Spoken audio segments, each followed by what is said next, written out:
शिष्यों से कहा, घंटा स्वयं बजेगा जब मेरा शरीर छूटेगा, भगवत प्राप्ति होगी। परंतु आश्चर्य हुआ, गुरुजी का शरीर तो छूट गया पर घंटा नहीं बजा। राधा वल्लभ श्री हरिवंश। तो आज हम गुरुदेव भगवान के मुख से सुनेंगे एक ऐसे भक्ति कहानी जिसने अपने गुरुदेव को मोक्ष दिलवाया। हाँ, आपने सही सुना, अपने गुरुदेव को मोक्ष दिलाया। मतलब ये तो सुनने में आता है कि गुरु शिष्य को मोक्ष दिलाता है, लेकिन पहला शिष्य जो अपने गुरुदेव को मोक्ष दिलाया, तो बहुत ही रोचक कहानी है और बहुत ही शिक्षास्पद कहानी है। तो आप लोग पूरा अंत तक देखिएगा। राधा वल्लभ श्री हरिवंश। तो श्री चतुरदास जी अपने गुरुदेव की सेवा में रहते थे। बड़े अहोभाग्य है जिनको गुरुदेव के आज्ञा पालन करने का सौभाग्य मिलता है। उनके पुण्य की क्या महिमा, जिनको गुरुदेव आदेश करते हैं आप ऐसा कीजिए। अहोभाग्य जिन्हें गुरुदेव की आज्ञा मिल गई। इन्हीं का नाम खोजी जी पड़ा। चतुरदास जी का नाम खोजी जी पड़ा। ये गुरुदेव जी के सेवा में, अब जैसे गुरुदेव लघु शंका कर रहे तो पानी लिए खड़े, गुरुदेव को हस्त प्रक्षाल, आचमन, आज्ञा कब क्या हो जाए तो जल की सेवा लिए खड़े थे। गुरुदेव जी लघु शंका में ही समीप बैठे। बड़ा भारी पीपल का वृक्ष दूर था, तो वायु के द्वारा उसके फल और पत्ते बीज सब पड़े थे। लघु शंका किए, हंसने लगे और हंसते हंसते हाथ प्रक्षालन किया, आचमन किया। तो इतनी जोर की मस्त मुस्कुराहट और हंसी थी। श्री चतुरदास जी ने, जिनको खोजी जी बाद में कहा गया, आचमन करा रहे तो कहा, गुरुदेव कोई मधुर प्रसंग प्रभु का याद आया या कोई घटना घटी? आप बहुत मुस्कुरा रहे हैं, बहुत हंस रहे हैं इस समय। बाह्य प्रसंग तो कोई ऐसा है नहीं। कहा, तू कैसा शिष्य है रे? सेवा में रहता और मेरी हंसी का कारण नहीं जान पाया? मैं क्यों हंसा, इतना भी तुझे ज्ञान नहीं, और मेरी सेवा में रहता है? कैसा शिष्य है जो गुरु के मन की बात न जान पावे, गुरु के इशारे के, गुरु के मनोभाव को न जान पावे, वो शिष्य ही क्या? चलो सेवा छोड़ो, मैं क्यों हंसा इसकी खोज करके आओ। अब बताओ, गुरुजनों की प्रति सेवा कर बहुत कठिन है, बहुत कठिन है। यहां कहा कि छोड़ो सेवा, मैं क्यों हंसा ये बताओ, आके खोज करो। अब गुरु आ गया, तुम्हारी बुद्धि अब सेवा के अधिकारी नहीं, यदि तुम ये नहीं जान सकते मैं क्यों हंसा। हंसे गुरु जी और फंसे चेला जी। आप समझो, अब मतलब कितना कठिन विषय है गुरु सेवा, बहुत कठिन। यही तो अमोघस्य, जो जीत गया अमोघस्य। तुम्हारी बुद्धि विवेक रहित है। जब तक तुम हमारे हंसने का कारण ज्ञात करके ना हो, तब तक तुम्हें हमारे पास कभी नहीं आना चाहिए। चलो जाओ यहां से, आश्रम से।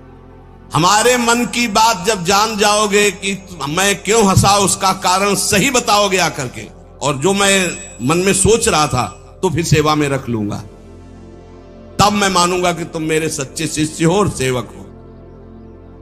साष्टांग दंडवत किया, जो आज्ञा गुरुदेव। अब चल दिए। जहां संत महात्मा मिलते तो विनम्रता पूर्वक दंडवत करते हो, कहते हमारे गुरुजी लघु शंका करते समय हंस दिए, क्या कारण था? तो सब कहते गीता की बात पूछो, भागवत की बात पूछो, वेदों के। तुम्हारे गुरुजी है तो लघु शंका में हंस दिया, हम इसका क्या मतलब बताए? तो और उपहास होता। भला कोई इस प्रश्न का क्या उत्तर दे? कोई सुलझे हुए महात्मा थे, उन्होंने कहा रामायण गीता भागवत का प्रश्न हो तो अभी मैं उत्तर दे दूं, लेकिन आपके गुरुजी लघु शंका करते हुए क्यों हंसे, इसका हमको ज्ञान कैसे होगा? हम कैसे उत्तर दे आपको? ये तो गुरुजी से ही पूछो जाके। बोले नहीं, गुरुजी ने कहा जब तक इसका उत्तर न मिल जाए हमारे सामने मत आना, मुख मत दिखाना। अरे संत जन बहुत पहले, और हर उनकी आज्ञा में बहुत बड़ा रहस्य होता था। अब ये रोज जलते कि गुरु सेवा से वंचित हो गया, गुरु सेवा छूट गई। साधक को इस बात की बहुत पीड़ा होनी चाहिए, जिसको गुरु सेवा, तो ये होना चाहिए कि कौन सा अपराध बन गया, दुर्भाग्य आ गया कि गुरु सेवा छूट गई। वो रात दिन जलते इसी प्रकार, और संतों से जा जाकर पूछते पर कोई समाधान नहीं मिला। अब उन्होंने विचार किया गुरु जी के सामने जाना नहीं, सेवा है नहीं, तो अब शरीर को रख के क्या करें, शरीर को नष्ट कर देते हैं। शरीर का परित्याग कर देने की ठानी। ये देखो, ये है गुरु भक्त का लक्षण कि अब शरीर रख के क्या करें। गुरु जी ने सेवा से निकाल दिया, उत्तर मिल नहीं पा रहा, तो शरीर किस काम का।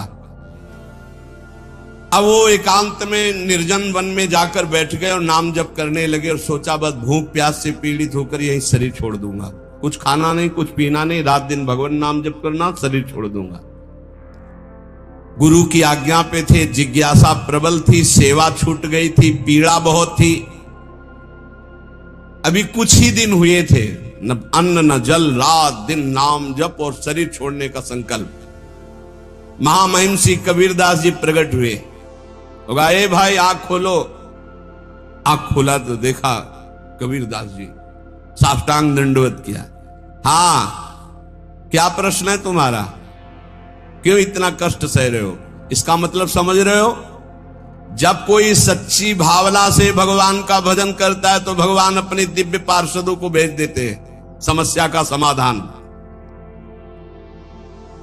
सुनो, जब तुम्हारे गुरुजी लघुशंका कर रहे थे तो उनकी लघुशंका की ढाल में एक पीपल का बीज बह रहा था।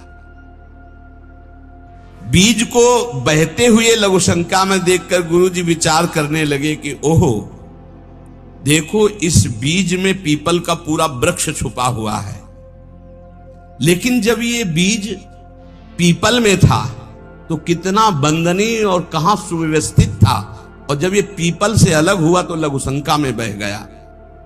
इसका मतलब पीपल का वृक्ष साक्षात ब्रह्म है और उसका अंश जीव है।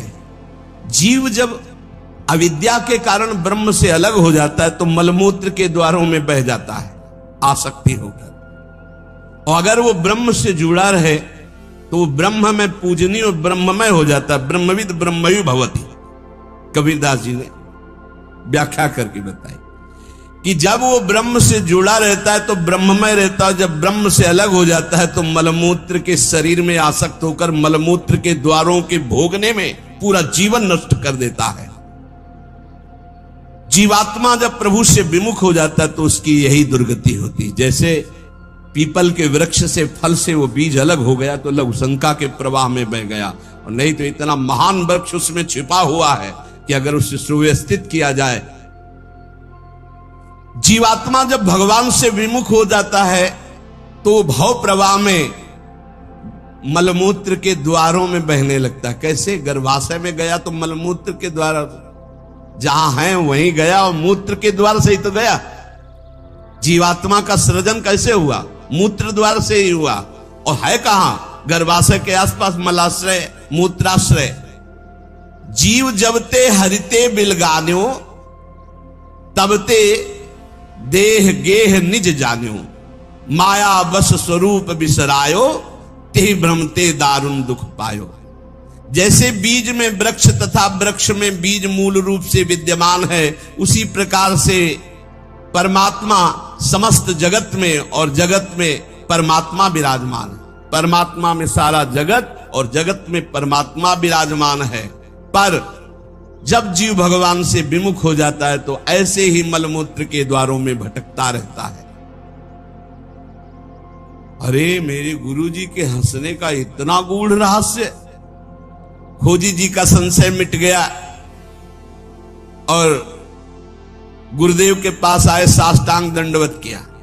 उनका उत्तर कहा, गुरुदेव महामहिम श्री कबीरदास जी ने ऐसा ऐसा ऐसा बताया। गुरुदेव पुनः मुस्कुराए और कहा, एक प्रश्न ने तुम्हें सिद्ध बना दिया, क्योंकि सिद्ध महापुरुष का दर्शन सिद्ध ही बना देता है। अब आज से तुम हमारे समान सिद्ध हो गए हो। अब तुम आज से हमारे मन की सारी बातें जान लोगे। शिष्य के मन की बात जान लेना तो हर सिद्ध पुरुष का, लेकिन अपने गुरु के मन की बात जान लेना ये बहुत बड़ी बात होती है। कुछ समय बाद खोजीजू के गुरु हरि भावना प्रवीण महा देह अंत समय बांधी घंटा सो प्रमानिए, पावे प्रभु जब तब बाजी उठे जानो यही, पाए पैन बाजी बड़ी चिंता मन आनिए, तन त्याग बेर नहीं हुती फेरी पाछे आए, वाही ठोर पौड़ी देखो आम पक्यो मानिए, तोरी ताके टूक किए छोटो एक जंतु मध्य गयो सो बिलाए, बाजी उठो जग जानिए। खोजी जी की बड़ी महिमा प्रकाशित हुई, गुरु भक्त थे। आज तक किसी को कहीं भी अगर विशेष कृपा प्राप्त हुई तो गुरुदेव के बल से। खोजी जी के गुरुदेव का जब अंतिम समय आया, भगवत चिंतन परायण रहते थे, उन्होंने एक घंटा बांध दिया और कहा जब मेरा मोक्ष हो जाएगा तो घंटा बज जाएगा, जब मेरा भगवत मिलन हो जाएगा तो घंटा बज जाएगा। शिष्यों से कहा घंटा स्वयं बजेगा, जब मेरा शरीर छूटेगा भगवत प्राप्ति होगी। परंतु आश्चर्य हुआ, गुरुजी का शरीर तो छूट गया पर घंटा नहीं बजा। सब जितने और शिष्य थे बहुत चिंता में हो गए कि क्या गुरुजी की गति नहीं हुई। गुरुजी कह रहे थे जब मेरा गति हो जाएगी, भगवत प्राप्ति हो जाएगी, शरीर छूटते ही तो घंटा बज जाएगा, लेकिन घंटा तो बजा नहीं। और गुरुजी के वचन परम सत्य, इसका मतलब गुरुजी को भगवत प्राप्ति नहीं हुई। भ्रमण में गए थे, कुछ समय बाद खोजी जी आए तो बड़ी समाज में उदासीनता थी शिष्यों में सब, और खोजी जी से कहा गुरुजी की सदगति नहीं हुई। क्यों? गुरुजी तो स्वयं ब्रह्म स्वरूप है। बोले उन्होंने घंटा स्थापित किया था कि जब शरीर छूटेगा भगवत प्राप्ति होगी तो घंटा बज जाएगा, तो घंटा तो बजा नहीं, तो गुरुजी के वचन असत्य नहीं हो सकते, मतलब गुरुजी का मोक्ष नहीं हुआ। खोजी जी कहां गुरुजी का शरीर छूटा था? बोले आम के पेड़ के नीचे गए, जहां गुरुजी लेटे थे मुझे बताओ। बोले यहां लेटे थे। लेट गए और सामने देखा तो एक पका हुआ आम था ऊपर। उनका इस आम को तोड़ो। आम को तोड़ा और जे ही उस आम को चीरा तो एक कीड़ा निकला, और बस वो कीड़ा अंतर ध्यान हुआ, सोई घंटा बज गया। कीड़ा अदृश्य हो गया और घंटा स्वयं बज गया। बहुत विचित्र बात है, भला इतने सिद्ध महापुरुष, क्या इनकी गति में अंतर आम ने डाल दिया? बोले हां, दो इसके भाव प्रकट किए। शिष्य की तो योग्यताई नीके मन आई अजू, गुरु की प्रबले पहने को घटी क्यों भई, सुनो या की बात मन बातवत गति कही, सही लय दिखाई और कथा तिरसिमयी। बोले इसके दो भेद हो गए। पहला, जिसके शिष्य इतने सिद्ध हैं उनकी गुरु की भला गति बिगड़ जाएगी, पर दिखाया दो भाव इसमें प्रकट किए गए हैं। पहला दिखाया गया, चंचला ही मना कृष्णा प्रमाथ बलवद दृढ़म तस्याहम निग्रहम मन्ने वायुरिव सुदुष्करम। ये मन बड़ा चंचल है, प्रमथन स्वभाव वाला है, बड़ा बलवान है, इसको वश में करना मानो तूफान को रोकने के समान है। मन को बहुत संभालना कठिन है। कह रहे सुमेर पर्वत को कोई उखाड़ सकता है, 4 लाख योजन का है, पर मन को बस में नहीं कर सकता, इतना बलवान मन है। कोई बिजली को हाथ से पकड़ सकता है, पर मन को नहीं पकड़ा जा सकता। बहुत विचित्र चंचलता है इस मन की, इसको हल्के में ना ले। इतने सिद्ध महापुरुष, और जब उनका अंतिम समय तो पका हुआ आम देखा, पके हुए आम में मन चला गया। कहीं भी बल फंस सकता है।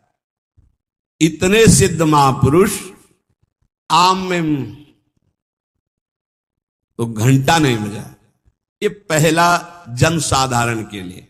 और असाधारण बात थी कि आम में तो मन गया, पर वैष्णव का मन स्वयं भोक्ता होता नहीं। वो तो कोई भी अच्छी चीज देखे तो भगवान में, तो तत्काल भगवान का ध्यान किया कि अब असमर्थ हूं, शरीर छूटने वाला है। ये आम बहुत बगीचे का हमारे सुंदर था, हम सोचते आपको भोग लगा देते। इसी सोच में प्राण निकल गए। तो भगवान ने अंतिम इच्छा पूर्ति करने के लिए कीट रूप धारण करके आम पाने आ गए। तो भगवान से मिलन हुआ नहीं। जब आम को छेदन किया और वो भगवान अंतर ध्यान हुए, तब जाके खोजी जी से मिले तो घंटा बज गया। इसका आंतरिक रहस्य बताया। तो यहां यह बताया गया कि मन बड़ा चंचल है।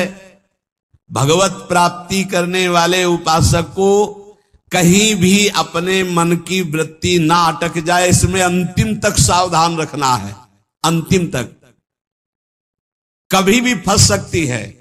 और दूसरी बात है, जिसका स्वभाव बन गया है हर वस्तु हर व्यक्ति में भगवान का दर्शन, भगवान को समर्पण, तो उसकी दुर्गति नहीं हो सकती। तीसरी बात, जो गुरुदेव के शरण में रहकर गुरुदेव की आज्ञा अनुसार चलते हैं, आपको सच्ची बतावें, गुरु अपने से भी ऊपर महिमाशाली उसे बना देता है। इस प्रसंग से समझिए कि अगर खोजी जी को गुरुदेव ने आज्ञा दी तो सिद्धों के परम सिद्ध बना दिया अपने शिष्य को। इसलिए चाहिए कि अपने गुरुदेव की आज्ञा में संपूर्ण जीवन समर्पित करते हुए प्रियालाल के नाम रूप लीला धाम में निरंतर चित्त को लगाए और इसी जन्म में भगवत प्राप्ति करे। शेष चर्चा आगे। श्री राधा वल्लभ लाल की।